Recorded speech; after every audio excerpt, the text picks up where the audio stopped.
Welcome to today's National Weekly EMS Zoom News Briefing. I'm Sandy Close, your moderator for today and EMS Director. Our briefing today focuses on the war on transgender people. So far this year, more bills targeting transgender rights have been introduced and become law than at any time in U.S. history.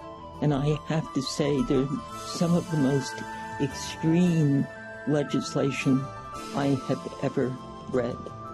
Some 29 bills have already become law in 14 states, compared to 20 bills passed into law in 12 states last year, according to an analysis of ACLU data by the Washington Post. In a number of states, healthcare providers face felony charges for providing gender-affirming care, and that's only one example. Our speakers today will update us on this war from the front lines in 3 states, Florida, Texas, and North Carolina. Our fourth speaker shares stories of families fleeing for safe havens from states where anti-trans laws have gone into effect or are about to do so. Our speakers, to whom we are very grateful, include Nadine Smith, Executive Director of Equality Florida, Texas State Representative Jean Wu, Democrat from serving the Houston Greater Region, Sailor Jones, Associate Director of Common Cause North Carolina, and Susan Mosh, founder of the Trans Youth Equality Foundation. So let's begin. And we begin with Nadine Smith of Equality Florida. Thank you, Nadine. Well, thank you. Thank you for inviting me to be a part of this. The conversation that we're having, I will tell you about the bills that we have seen passed in Florida. But I think the bigger story and the most important thing to understand is not only the what, but the why.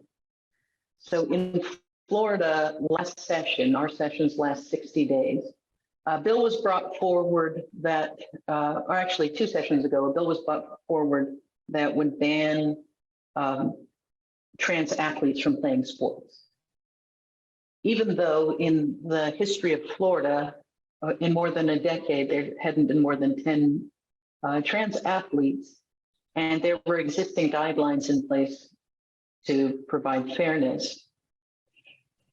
What became clear was somewhere, some think tank had come up with the idea that Americans were not very familiar with trans people, even less familiar with trans youth, and therefore, for purposes of political scapegoating, they were an easy target. And the idea that that was true became the proof that it was true because the architects of this coordinated multi-state attack on trans people were actually quite willing to share in the New York Times. As they put it, after marriage stopped being a wedge issue and a strong consensus of Americans support marriage equality for same-sex couples as well as hetero couples, they needed a new target. They needed something else that they could whip people into a frenzy about. And they did a lot of focus group testing, and what they came back with was trans issues made people uncomfortable, and trans youth issues made them even more uncomfortable. So suddenly, out of nowhere, you see these bills popping up in Florida, in legislatures all across the country. In addition to a 6-week ban on abortion, we've seen bills that target drag shows and pride festivals by issuing vague threats of fines and criminal charges to intimidate businesses that have drag performances or local governments that host pride events. And in addition to what the letter of the law is, the rhetoric surrounding it was so overheated and so dehumanizing that we also, in the final weeks, saw the return of the anti-trans bathroom bill that perpetuates discrimination and the exclusion of trans Floridians, and it deputizes pretty much anyone to challenge your presence in a restroom. And the enforcement of it is quite vague. So if I were to encounter anyone here on the way to a restroom, I have the right under this law to challenge whether or not you're able to be there. And if you don't leave, you can face criminal charges. Technically, you could be compelled to prove your chromosomal biology in order to avoid being in violation of that law. In addition to a takeover of higher education where they've defunded diversity, equity, and inclusion programs, and many schools are fearful that any programming towards the LGBTQ community or racial minorities is also at risk under this. And then finally, and perhaps the most chilling overreach of government power, is a dangerous ban on life-saving medical care for trans youth. This is the law that overrules a parent's right to seek medical care for their trans child. It criminalizes healthcare providers who provide that care consistent with the guidance of major medical organizations across the country. And it also restricts access to that care for adults, even those who've been receiving that care successfully for decades. We are fighting over the definition of freedom, and we are fighting over the definition of democracy. And everybody has a stake in that. You don't have to know a trans person to understand that when schools are being told you must take books off of the library, where you cannot teach about racial justice, that you cannot tell the truth about American history. So I'm going to pause there because I certainly want to leave a few more moments for questions. But the headline is, it is an attack on the trans community. It is an attack on the LGBT community. It is an effort to whitewash American history so that we don't speak honestly about race. It is an attempt to not make America great again, but to remove the progress of decades. Thank you very much. Nadine, I let you speak longer because you have to leave early for another appointment. Our next speaker is Representative Jean Wu, who is joining us while the session in the Texas legislature is still going full tilt. Thank you for taking time out, and welcome to this briefing on the war on transgender people. Please tell us how you see this playing out in Texas. My name is Jean Wu. I'm the state rep out of Southwest Houston. So we're actually here today. I'm geared up to fight our anti-trans bill on the floor today. In fact, this is the third time we've dealt with this. We've managed to send this bill back twice back to the committee and finding procedural errors in it and forcing it to go back.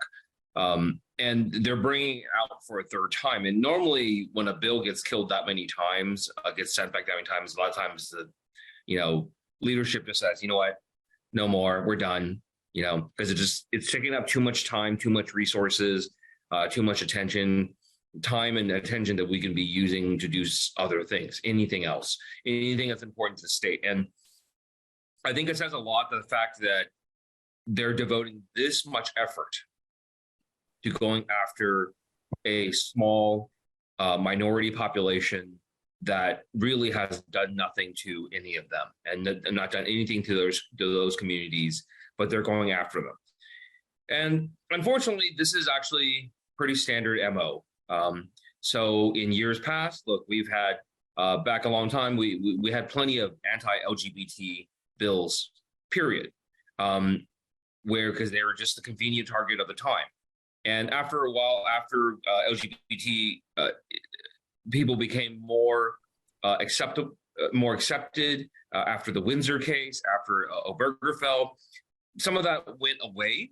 They still have other targets, and unfortunately, the trans community, even and even within the LGBTQ community, the support for trans rights, support for trans people are not as strong as they probably should be.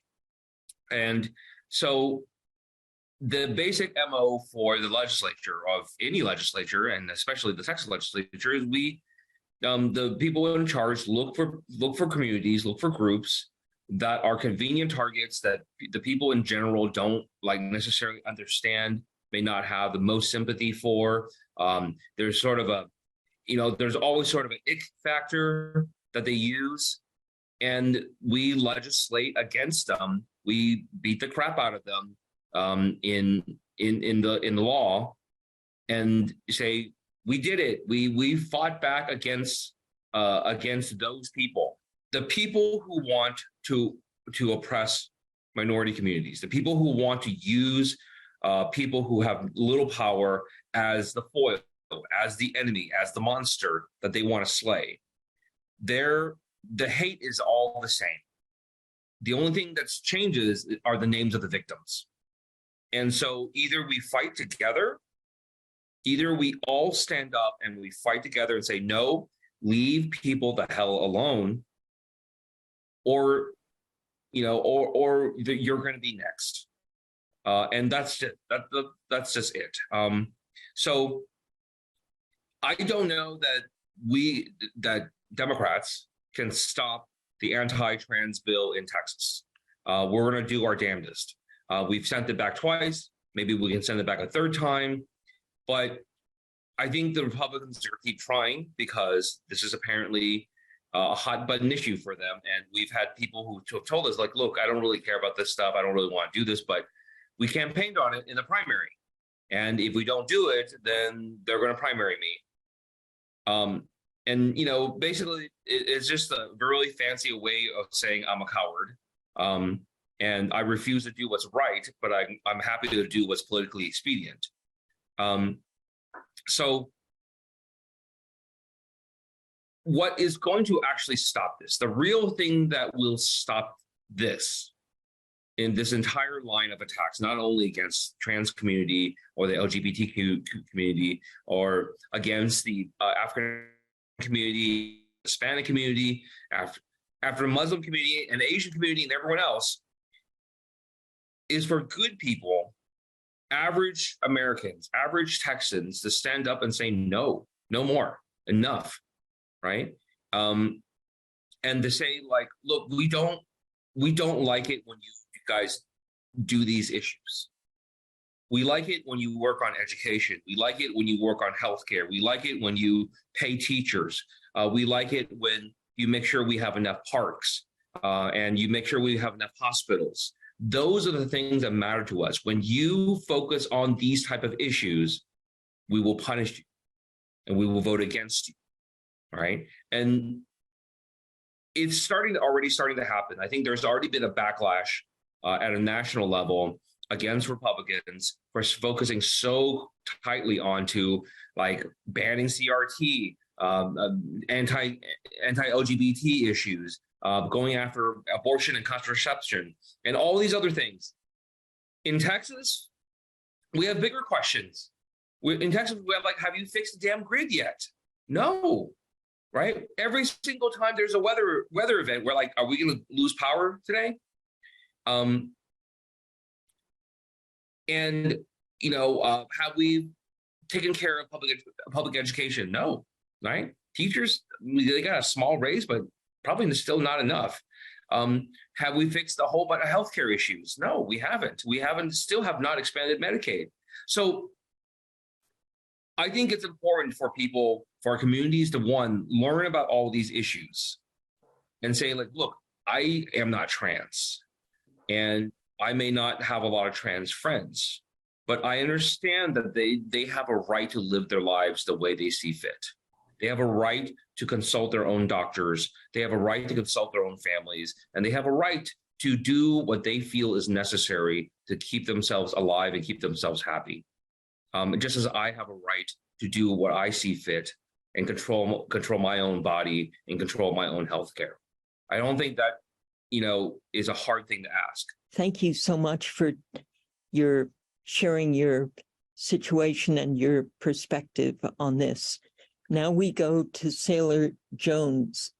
Thank you, Sandy, and thanks to Representative Wu, especially his tie. I know visibility is so important, even the colors of the trans flag today in Texas. So grateful to him and to Nadine for fighting the good fight in very tough environments, Florida and Texas right now. So grateful to them. And a very similar environment here in North Carolina, Sandy, like Florida and Texas.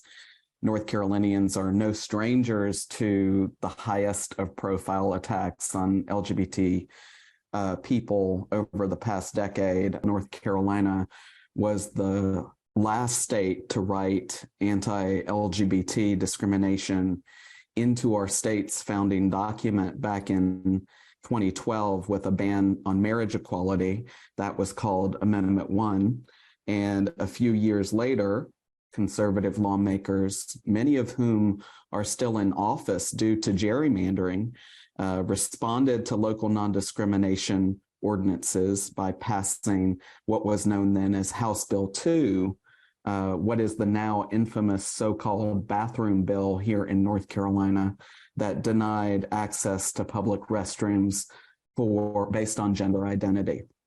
And that kicked off state and national debates over the rights of trans people that continue today, where in many cases, fear and prejudice won out over basic common sense.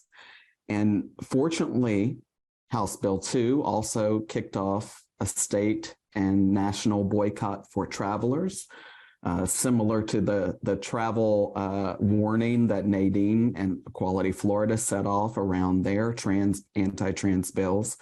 It also set off a boycott by business and even celebrities to the state of North Carolina that helped ultimately blunt the types of bills we're seeing today and the policies around them.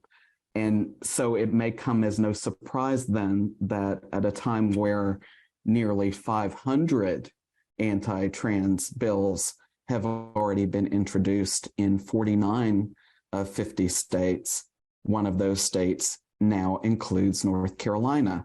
And those bills include proposals that would erode student confidentiality with school personnel.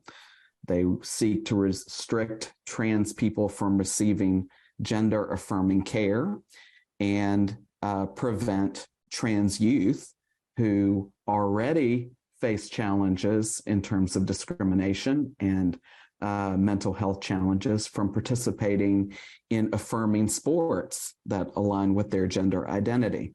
So advocates for LGBTQ rights have been tracking upwards of a dozen anti-trans proposals in North Carolina's General Assembly in 2023 across multiple categories, many of which Nadine and Representative Wu mentioned in education, healthcare, and sports. And several of these bills have already advanced through at least one chamber.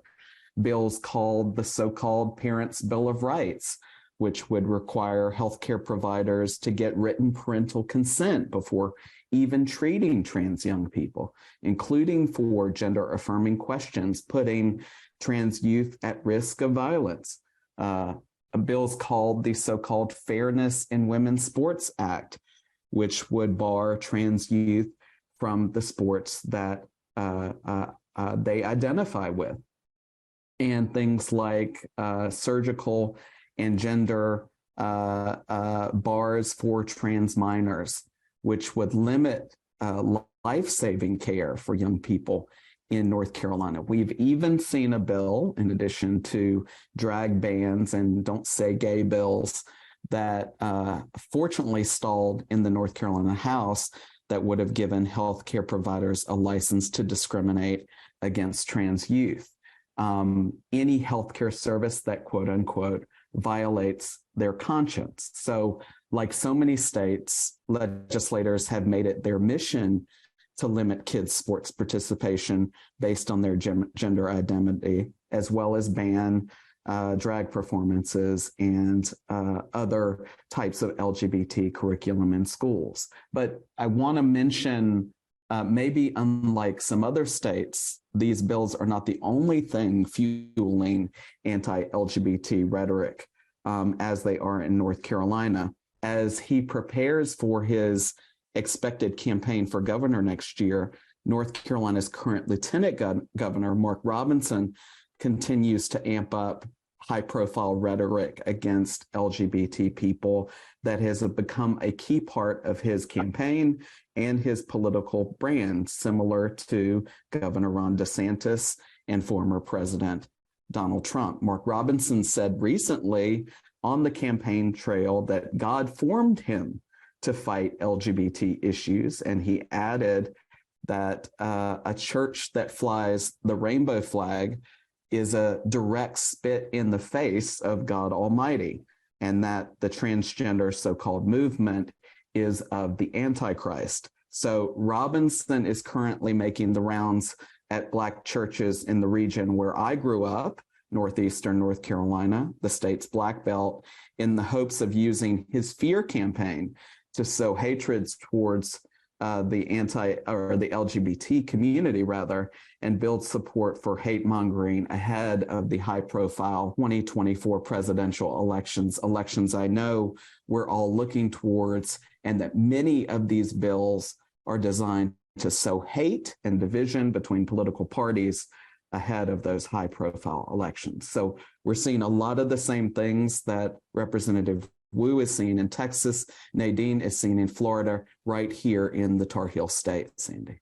With truly a divided country, with trans rights as perhaps the most unexpected but deeply felt wedge issue, how do you read the public, where the public is at? And it's a question for all of us because we are in the business of informing, engaging, and advocating for the issues we care deeply about in our communities.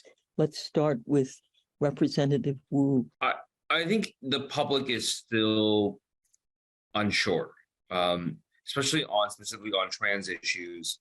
I think the public is probably comfortable with LGBT in a sense of they are like marriage equality, things like that. I think that's all water under the bridge, and people are like, okay, it is what it is. I think in terms of trans healthcare, the right, and so somebody asked the question is who's they? It's the Republicans. I mean, I know this is a nonpartisan event, but I mean, there's very clearly one side doing this,